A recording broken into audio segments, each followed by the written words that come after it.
This is a situation no one wants to be in, falling through the ice.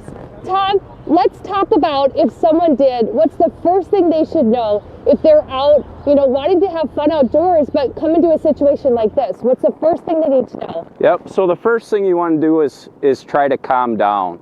Stop kicking, stop flailing your arms. The best thing to do is, if you can, get to the edge of the ice, put your arms on the top of the ice, and with your arms being wet, they should start to freeze to the ice, and it'll help slow your descent downwards.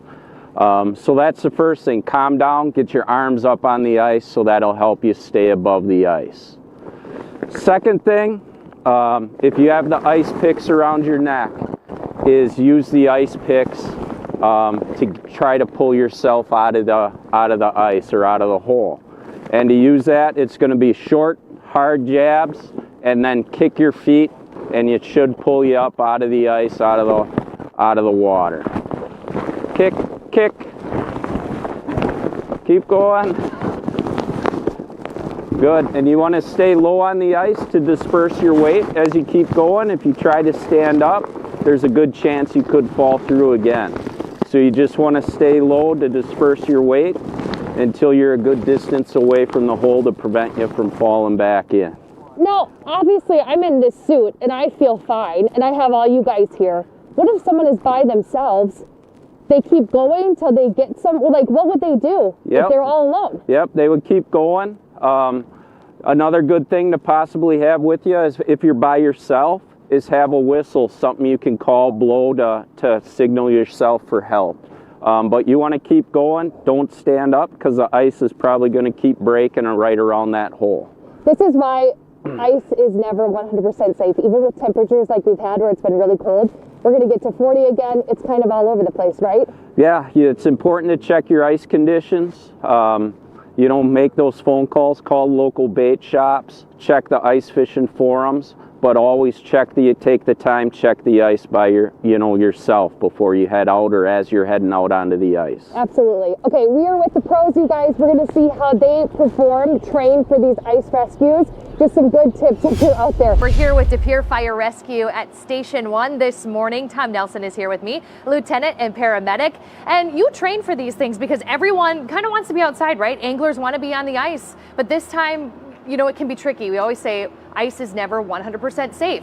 So what tips do you have for people before they go out, Tom, onto the ice? Yep. So number one is make sure someone knows where you're going.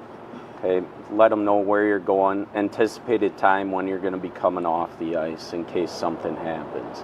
Number two, if you're not familiar with the ice, going to a new location, check with a local bait shop.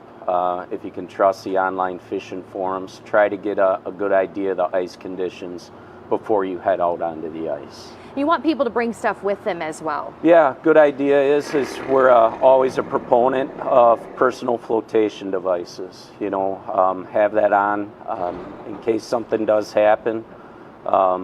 If you spend a lot of time out on the ice, they have new winter suits that if you go into the water, they actually act as flotation and you will float.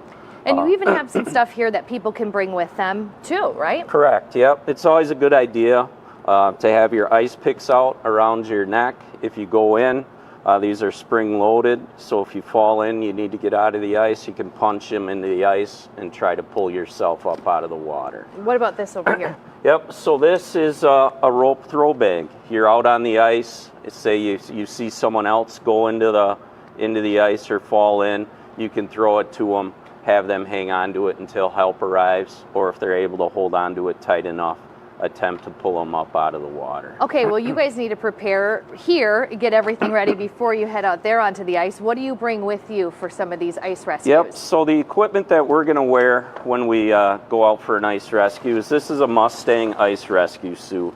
It's flotation, it's insulated for when a rescuer does go into the water.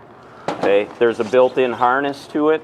The rescuer going to the victim in the water is going to be attached to a rope, and they'll have this noodle, and then they will enter the water, usually from behind them, put the noodle around them, and then we'll have crews on shore that will pull the rope and pull them both out of the water into safety.